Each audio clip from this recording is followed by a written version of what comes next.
Everybody, it's me, Hagen. I am here with the APT updates.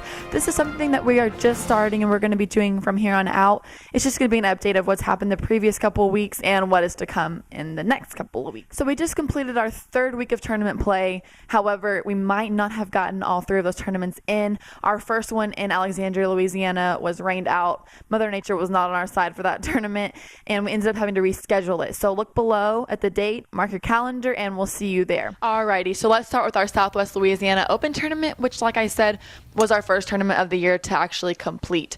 And for me, this is one of the most exciting games of golf that I've ever gotten to witness firsthand. We had some rain delays, but heading into the fourth round, Drew Scott was our leader, and right behind him was Scott Kelly and Zach Cabra, just close behind. Drew Scott remained in the lead of that fourth round.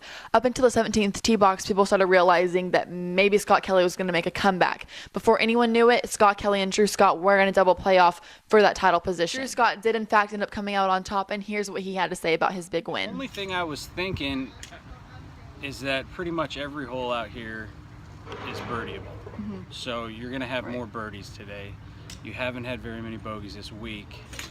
And that's a flash in my mind is what I'm actually thinking, and go back next hole, hit it in the fairway, hit it on the green, and I did that for the next couple holes and made birdies.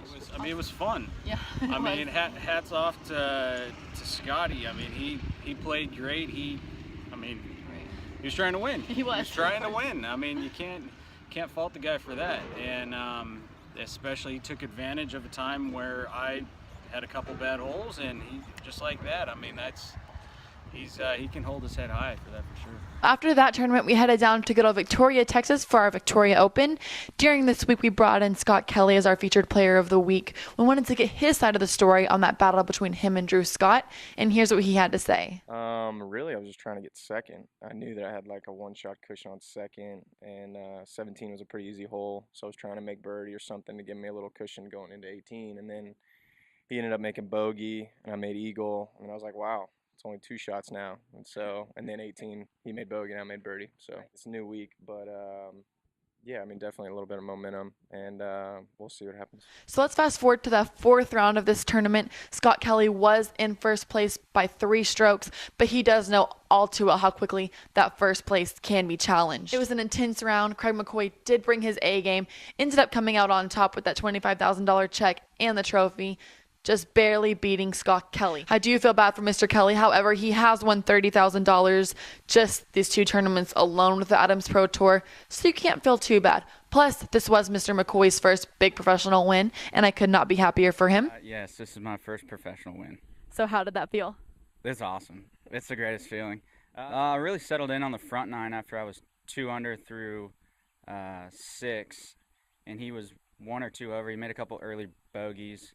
And then I really felt comfortable on the back 9 until I got to like 4 to play and kind of knew where I was. And then it kind of, I don't know, it was up and down. It was definitely up and down. All right, guys, that's it. You're all caught up with what's been happening at the Adams Pro Tour. In a week, we'll be heading to Louisiana for our next 2 round of tournaments. We hope to see you guys there. And in the meantime, keep following us on social media. I want to hear your feedback, what you've been thinking, what you think is going to happen in our next tournament. And also, we do have a big giveaway coming up, so be sure and stay tuned for that. Thanks for tuning in.